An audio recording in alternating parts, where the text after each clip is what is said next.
fucking hate this van.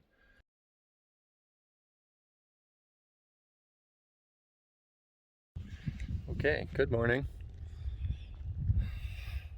Hi. Yes. All right, so I'm in Eagle Plains. I'm halfway up to Inuvik, maybe a little less to Tuktoyaktuk. I have 2 more days with which to travel to somewhere where I can get internet so I can work on Monday. And I'm going to take it much easier today because yesterday was super brutal in all regards. So instead of pushing it for 7 hours through moonscape potholes at inadvisable speeds, I'm going to chill and I'll camp where I camp. So that's it. We're going to get started. The transmission problem returned, so I just wasted $700. Cool. Hopefully I make it. All right. Well, I have once again made it to the Arctic Circle. That's twice in one summer, and if things go well, I'll have it 3 times in one summer. Seems a little redundant, but I'm doing it. Cause yeah, what is it? 6633. I think I'm gonna get that tattooed. I think that's no, more than that. I'm gonna go higher. I'm gonna go to where I was, the northernmost point of my journey. I'll get that tattooed. That's later though. Let's take a look at this place.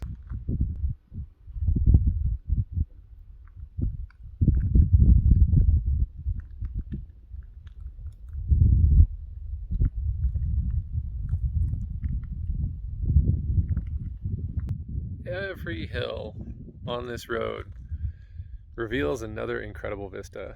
It is beautiful up here in multiple different kinds of ways. Like the landscape keeps revealing something new every hour, and it's fantastic. I think you should come check it out.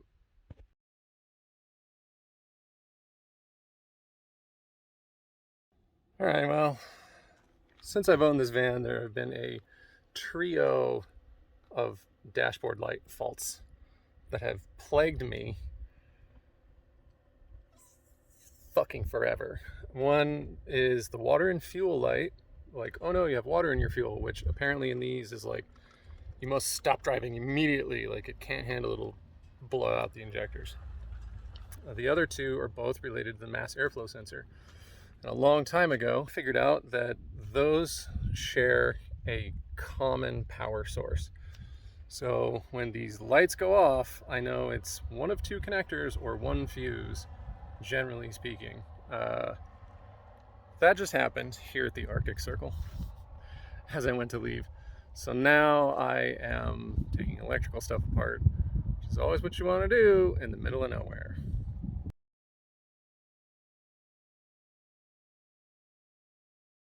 Well, that was unsuccessful. So it's a new problem with that circuit, and I gotta get somewhere with at least cell service to get on the internet. Figure out what it is really just, it's just draining. This entire process is just draining. I can't fucking win.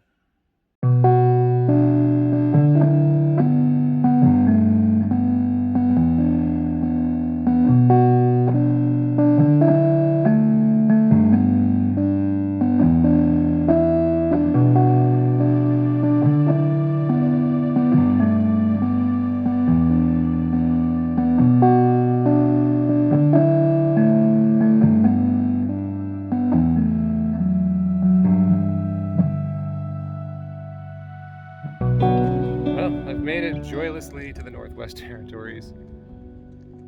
It's beautiful here. Van smells hot. I do have a plan though.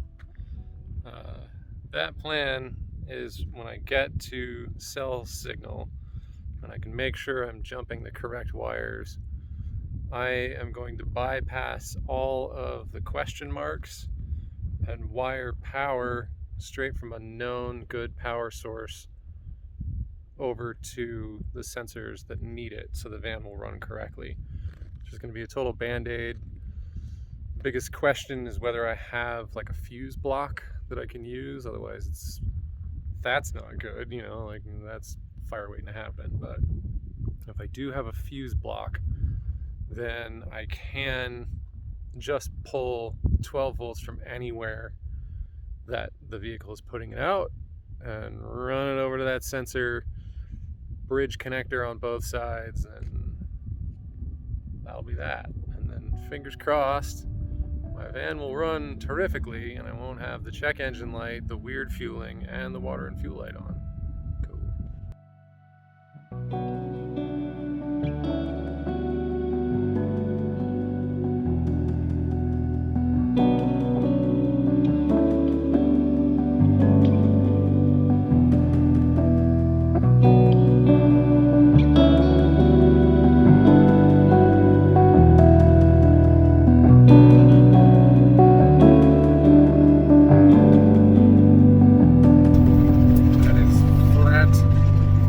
Tundra to the ocean, wherever the ocean is out there. I think it's still another like 300 kilometers. Bound and determined to make it there.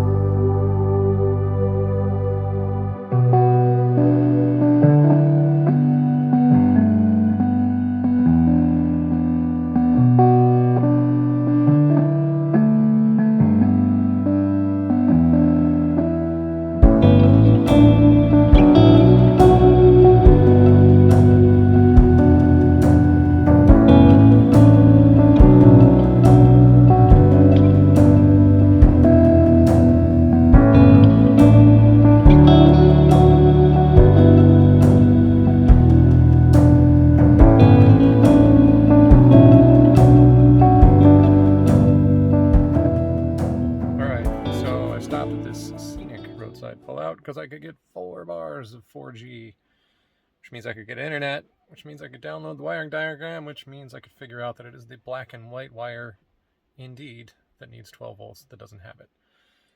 It's what I suspected, but it's been a while since I have really dug into that, so I wanted to make sure before I went and put 12 volts on something that only needed 5 or none.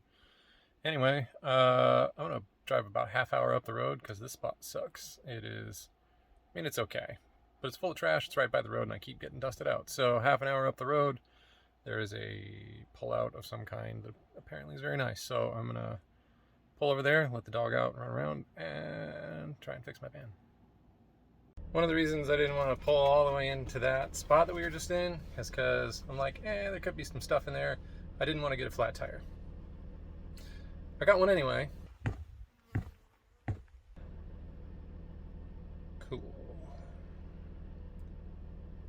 Don't know where the next pullout is. We're just gonna limp for a while, I guess. Fortunately, this flat tire is on the passenger side dually, and it's on the outside, and I can cruise at 15 miles an hour or whatever. I'm not gonna suffer any catastrophes, I don't think, at this low speed.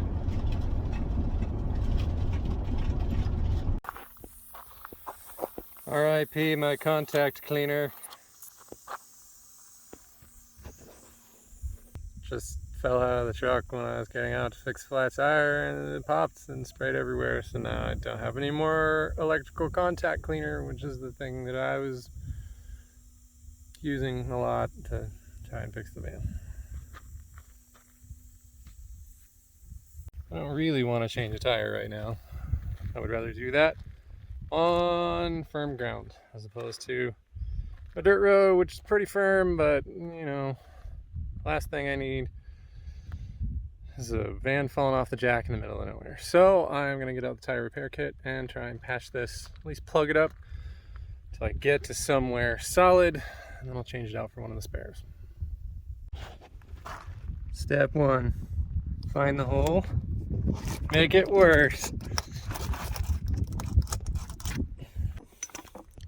Step 2, take this thing, if I can get it to focus, take that thing and get it in that hole.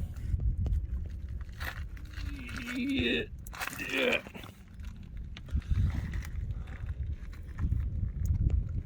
It's Step 3 takes 2 hands.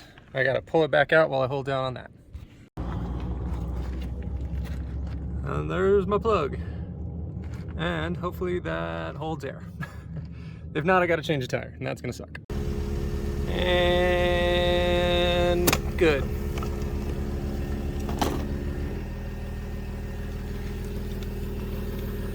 Oh, she's still leaking. Well, I think if I hurry, I can get to the place where I was gonna go anyway. Hurry and pack up, then drive slow. Whatever, it'll be fine. I only have a few minutes up the road. All right, so I made it the 2 miles down the road that it was, or whatever. With the tire, I mean, it's still like, I'd say it's probably got 50, 60 PSI in it, but it's leaking. So part of me is like, just be lazy and put another plug in it, but I don't really think you're supposed to do that.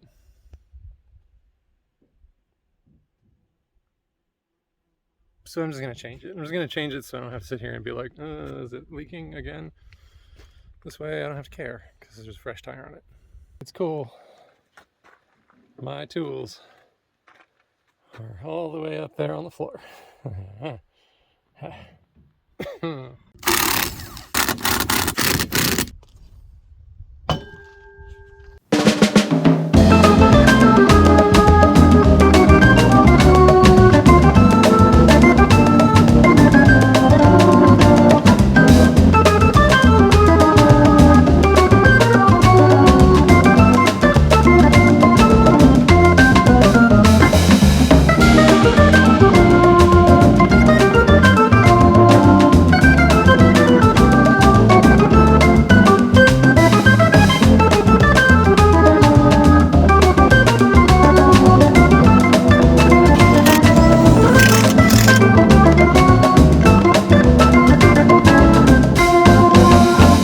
Alrighty, well, that's that. I'm gonna pack up, get out of the wind. I'm gonna pack up. I have decided to just limp it into Inuvik. Cross my fingers, I can make it to Inuvik. Just driving real mellow with the electrical as it is. And that way, if something terribly goes wrong with my fix, at least I'm in a town and can order a part. It might take a month, but I can get parts and I won't be stuck out here. So I'm gonna pack up, you're not gonna see it, and I'm gonna hit the road. I am presented with a bit of a conundrum in that I packed up, I'm ready to go, but as I was doing so, these cool Germans in their cool German truck pulled up, and they seem like they might be social. And I have not gotten to hang out with barely anybody in a long time. So I am debating on, like, do I hang out tonight? The weather might turn, so that's not so great. I need a shower, which I can do in here, but I have no way to drain the gray tank. So that's an issue. I was hoping to make it to Tuktoyaktuk tomorrow. Yeah, I don't know. Decisions. Okay, decision. I'm gonna stick around. I'm gonna figure out how to take a shower, maybe without filling out my gray tank. Anyway, so I'm gonna figure out how to make myself smell less awful and feel less awful, because both are true. And then, if these people are feeling social, I'll socialize, and if not, I'll try and figure out where the breakdown is on the van. I will not try and enact my hacky jump the power to where it needs to go thing here in the middle of nowhere. But if I can find the fault and make the power come back organically as it was meant to be, then I will do that. Anyway, tired of pushing. Feels weird to not push. So I'm gonna stop. I'm gonna stop pushing. I'm gonna clean Muppets. Alright. More later? Yes. Okay. I have taken a shower. Obviously, I don't know why I was having this problem, because obviously the solution is to take a shower in the outdoor shower in the back of the van. However, as I was getting ready to get naked, another couple pulled up in a van and they parked right back there where they could see me between the doors, and I don't have a curtain sorted out back there yet. So I'm like, I'll just take a shower on the side of the van, like on the snare. I'll just put the hose over the door, and it's fine. Of course, that makes me visible from the road. So, granted, it's a couple hundred meters away, but 5 or 6 carloads of people just saw my butt while I was taking a shower. Hopefully, they don't care. Anyway, I'm clean.